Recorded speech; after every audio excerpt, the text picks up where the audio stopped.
Let's get salty! Hey everyone, Zeddy here again today with a brand new video, and today I wanted to answer the question: has the latest mini set, Audiopocalypse, been a bit of a bust? Is it worth your gold?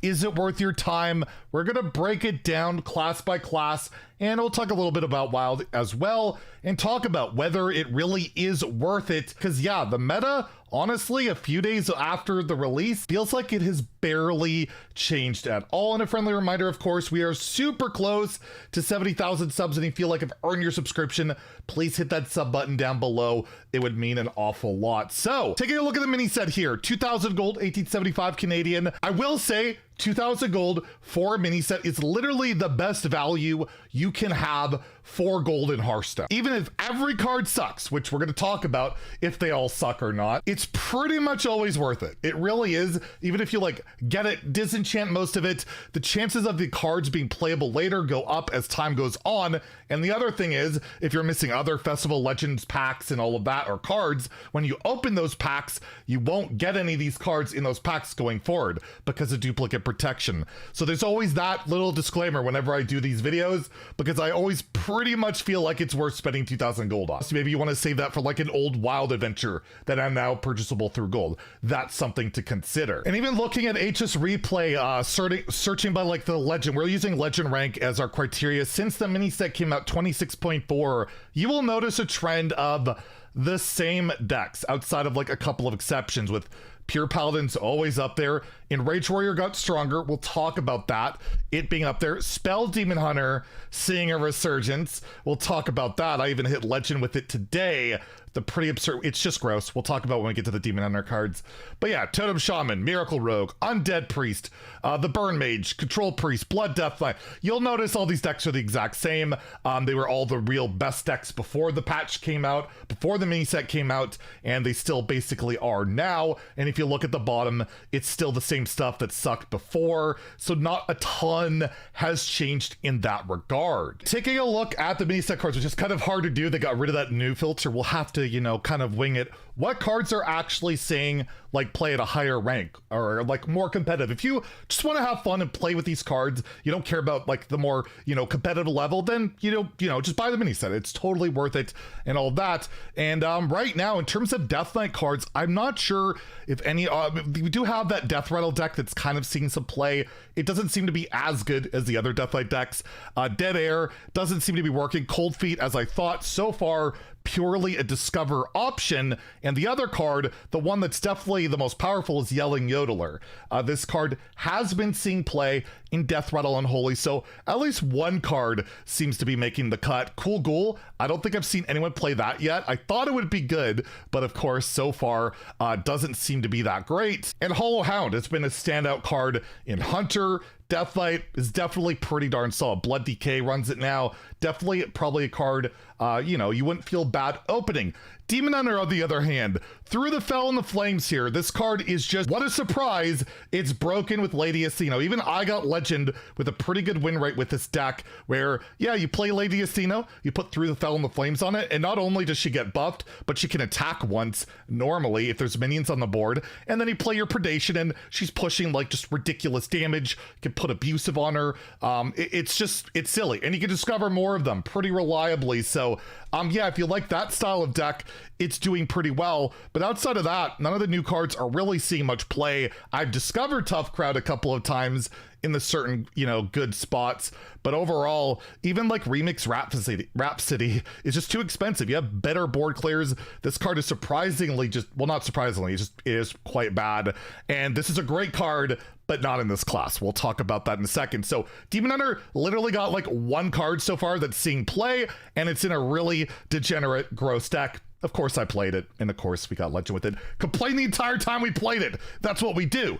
Druid is gone from the game right now, pretty much. You got Big Druid and like the you know, the old Hero Power Druid. Both are just like not competitive right now. They don't have the tools, and none of the new cards have really elevated anything. Fanboy, Funnel Cake, we'll talk about Funnel Cake. That card's breaking wild. We might have a video on that tomorrow. I might make an own video just talking about, like, this card needs to be dealt with, or the cards that are enabling this card need to be dealt with. It's just absurd and wild. But Druid is basically just missing from the game. Like, Popular Pixie, not really doing much. Like, they got a 0 mana 2/2, I guess, and then you blow up. So, like, yeah, the Druid cards, not amazing. Hunter, you got Costume Singer. The card's great and wild and Secret Mage, so again, reasons to play it, but this card's just, I haven't seen anyone even try it. Hidden Meaning, Hollow Hound, good in Hunter. Star Power, another card that's quite surprisingly good, not only in Hunter, but Mage. This card is decent.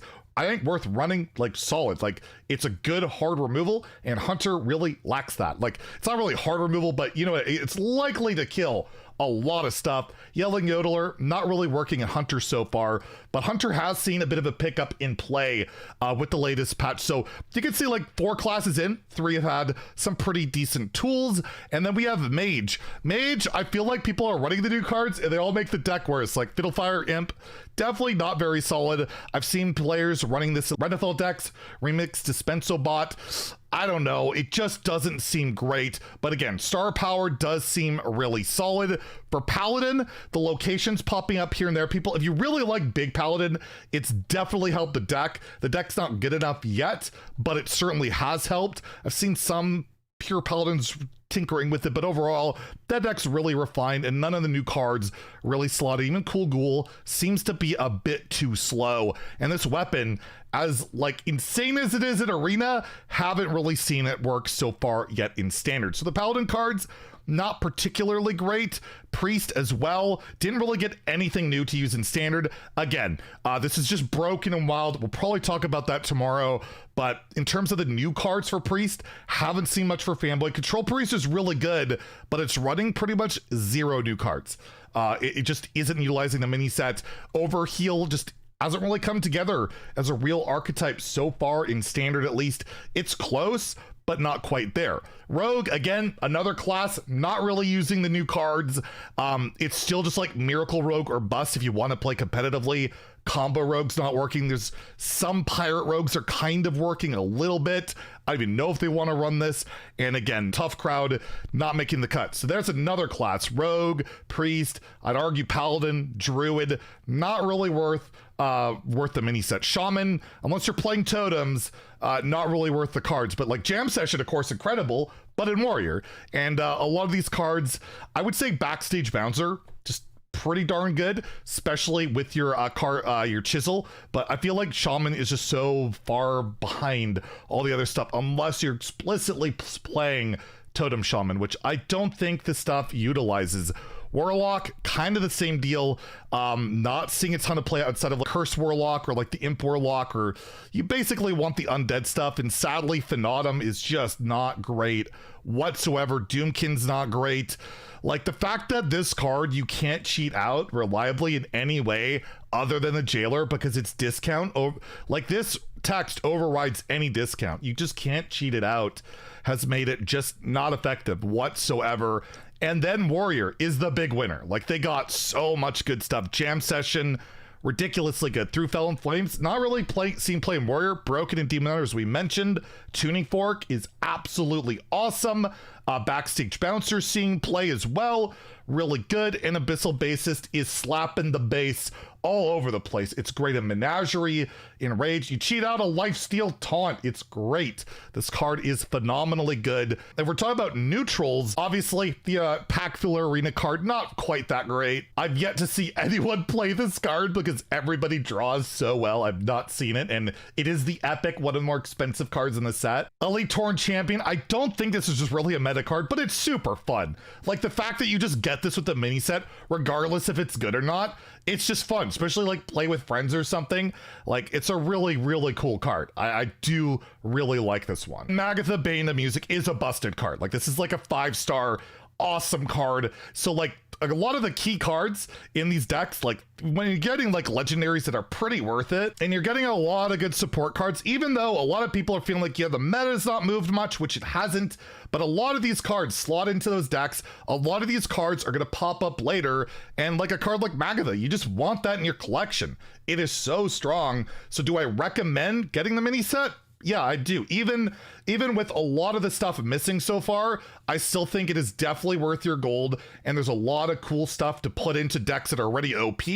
And when hopefully, you know, they get dialed back or the other stuff catches up, you should be able to utilize those other cards, you know, in a future date, because I do think a lot of them are good. They just don't have that home right now, right? So I think it's a solid mini set. I think it was a really flavorful one, a fun one, and I've been a fan. So yes, it gets a thumbs up from me, even if its meta impact has been, well, pretty darn low. If you enjoyed the video, please like and subscribe. Let me know what you think about the mini set.